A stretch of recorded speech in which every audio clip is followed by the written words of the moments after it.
Edere precisamente.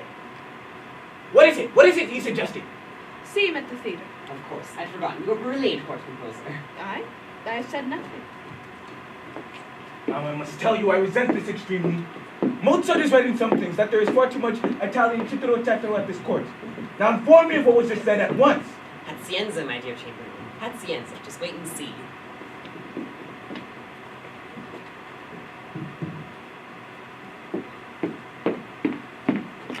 Mozart.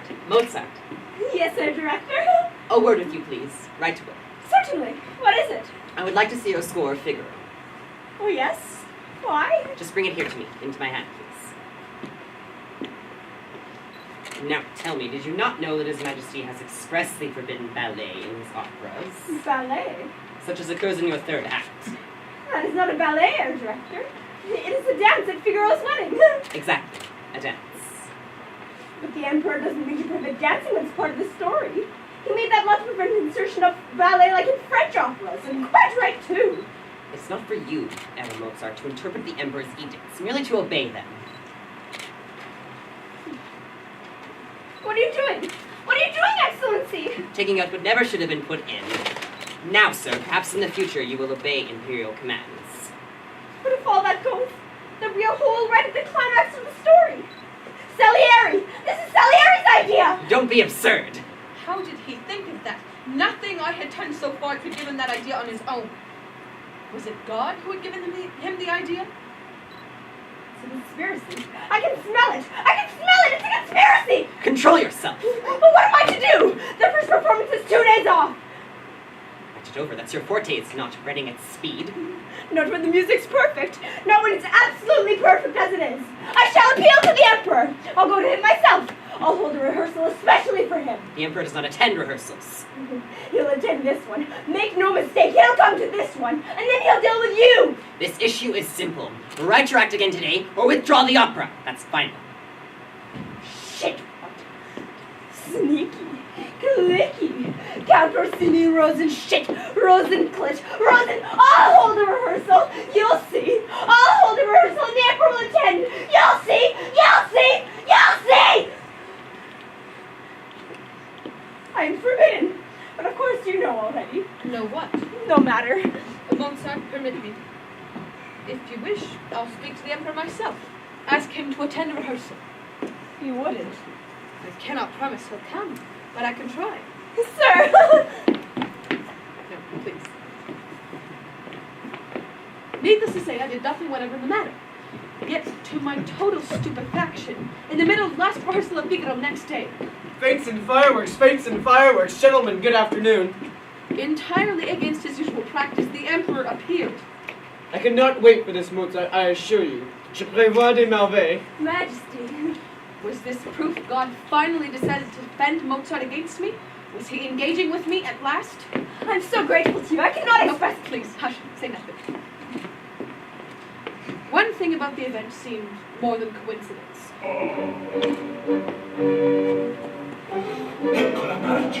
Strangely, His Majesty had arrived at precisely the moment when the dancers would have begun, had not they and their music been entirely cut. He and the rest of us watched the dramatic action proceed in total silence, whilst what should have been a celebrating party of peasants dancing the fandango in the center of the stage stood absolutely motionless, their arms frozen in the air.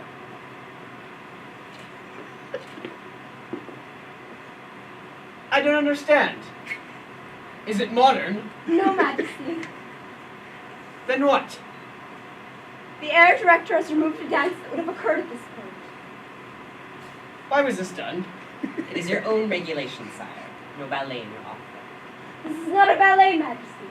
It is a dance. It's part of a wedding feast, entirely necessary for the story.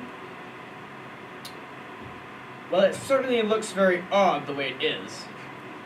I can't say I like it. Nor do I, Majesty. Well, would you like it, Rosenberg? It's not a question of liking, Majesty. Your own law decrees it. Well, all the same, this is nonsense. Look at them, they're like waxworks up there. Well, not exactly, Majesty. I don't like waxworks. Nor do I, Majesty. Well, who would? What do you say, Salieri? The Italians are fond of waxworks, Your Majesty. Our religion is largely based upon them. You're a cattivo again, co-composer. Your Majesty, Count Rosenberg is concerned that if the music is put back, it will create the most unfortunate precedent. One will thereafter have to endure hours of dancing in the opera. I think we can guard against that, you know, Chamberlain. I really think we can guard against hours of dancing. Please restore Air Mozart's music. Majesty, I must insist. You will oblige me, Rosenberg. I wish to hear Mozart's music. Do you understand? Yes, Majesty. Oh God, I thank your Majesty. Thank you, sir. Thank you forever. Yes, very good. A little less enthusiasm, I beg you. Excuse me. Well, there it is.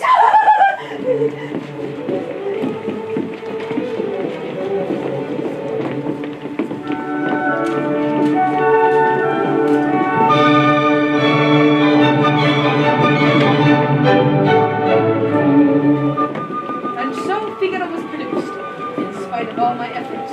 I sat in my box on May 1st, 1786, and watched it happen. A conspicuous defeat for me, and yet I was strangely excited. Donne andrai al pallone amoroso, notte e giorno di giorno girando, le belle curvando il riposo, non si segue ad un filo d'amor. Le belle curvando il riposo, non si segue ad un filo d'amor. My march, my poor march of welcome, changed by him to enchant the world forever.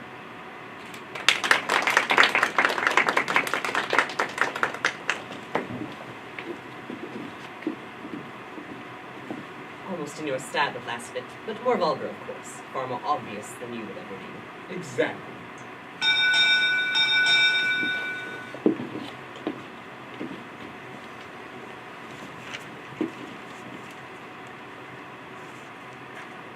Trembling, I heard the second act. A restored third act. The astounding fourth. What shall I say to you, who will one day hear this last act for yourselves? You will, because whatever else shall pass away, this must remain. The scene was night, in a summer garden. Pinprick stars gleamed on shaking summer houses. Plotters glided behind pasteboard hedges. I saw a woman, disguised in a maid's clothes, hear her husband utter the first tender words he has offered her in years, only because he thinks she is her own servant. Could one catch a real moment? And how, except in a net of pure artifice? The disguises of opera had been invented for Mozart. The final reconciliation melted sight. Through my tears, I saw the Emperor. Gone.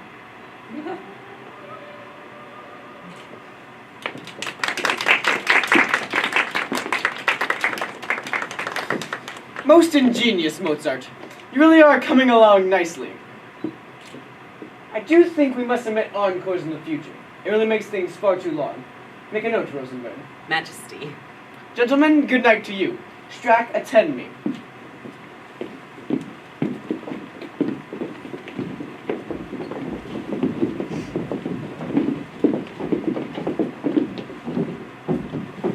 Herr Salieri, Yes, do you think I'm coming along nicely? I think the piece is extraordinary. I think it is marvelous. Yes. I'll tell you what it is. It's the best opera yet written. That's what it is. And only I could have done it, no one else living.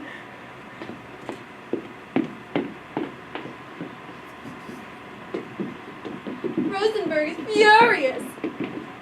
He'll never forgive Mozart. He'll do anything to get back at him. So it wasn't hard to get the piece cancelled. I saw to it through the person of the resentful director that in the entire year, Figaro was played only 9 times. My defeat finally turned into a victory. And God's response to my challenge remained as inscrutable as ever. Was he taking any notice of me at all? Withdrawn. Absolutely no plans for survival. I commiserate with you, my friend, but if the public does not like one's work, one has to accept the fact gracefully.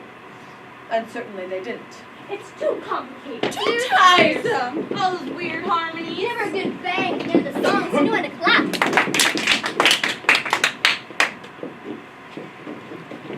Obviously, I would not need to plot too hard against his operas in future. I must concentrate on the man. I decided to see him as much as possible, to learn all I could of his weaknesses. I'll go to England. England loves music, that's the answer. We were yet again in the library of the Baroness von Stadt. That room fated to be the scene of ghastly encounters between us. Again, to the compensating crema à mascarpone. I was there when I was a boy. They absolutely adored me. I've had more kisses than you've had cakes. When I was a boy, people loved me. Perhaps they will again. Why don't you go to London and try? Because I have a wife and child and no money. I wrote to Papa to take the boy off my hands for just a few months, so I could go, and he refused. He's a bitter man, of course. After he finished showing me off around Europe, he never went anywhere himself. He just stayed up in Salzburg year after year, kissing the ring of the Franzbishop and lecturing me.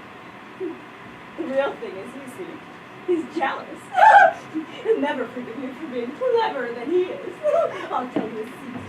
Leopold Mozart is just a jealous, dried-up old turd, and I actually detest him. Leopold Mozart! Leopold Mozart! Leopold Mozart's dead!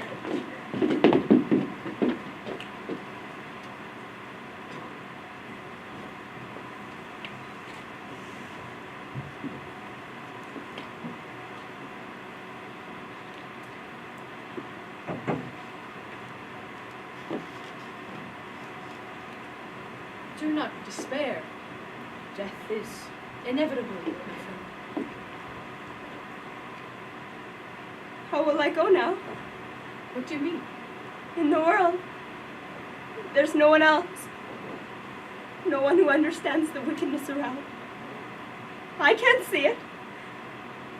He watched for me all my life, and I betrayed him. No. I talked against him. No. I married where he begged me not. I left him alone. I danced and played billiards and fooled about. And he sat by himself night after night in an empty house and no woman to care for him. When I was young, we used to sing a kissing song at bedtime. His own silly words. Oranya figata fa, marina gamina fa. Then kiss, kiss, kiss. No one kissed him after I left ever again.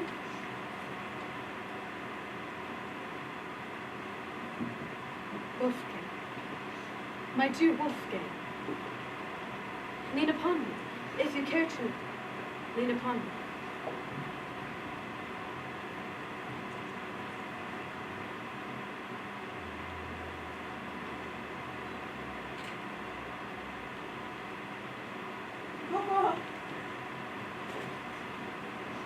So rose the Ghost Father in his next opera, Don Giovanni.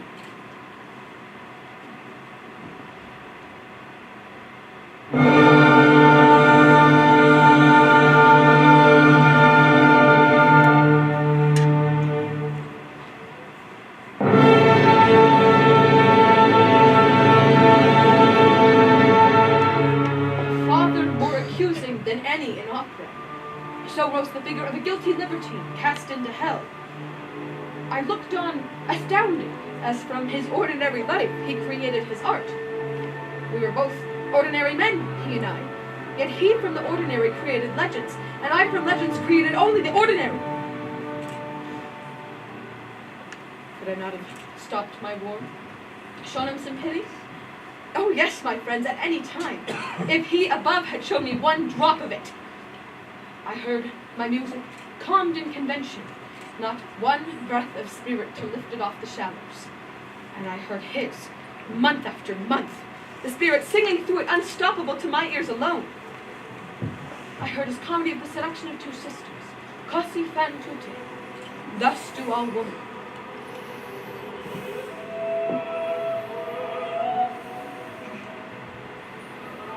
Aloysia and Constance immortalized. Two average girls turned into divinities. Their songs of surrender sweeter than the psalms of heaven. Grant this to me! Grant this to me! Or would he ever?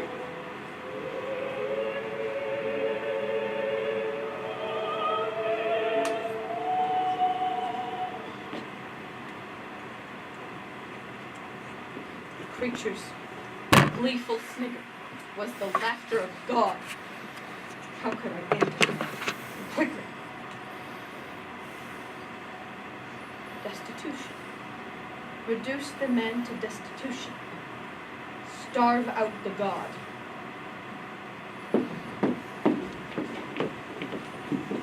How do you fare today? Badly. I have no money and no prospect. They would not be too hard, children. We must find him a post. One danger, the emperor. Majesty, there's nothing available. There's chamber composer, not that Gluck is dead. Mozart to follow Gluck? I won't have him say I drove him away. You know what a tongue he has. Then grant him Gluck's post, Majesty, but not his salary. That would be wrong. Gluck got 2,000 florins a year.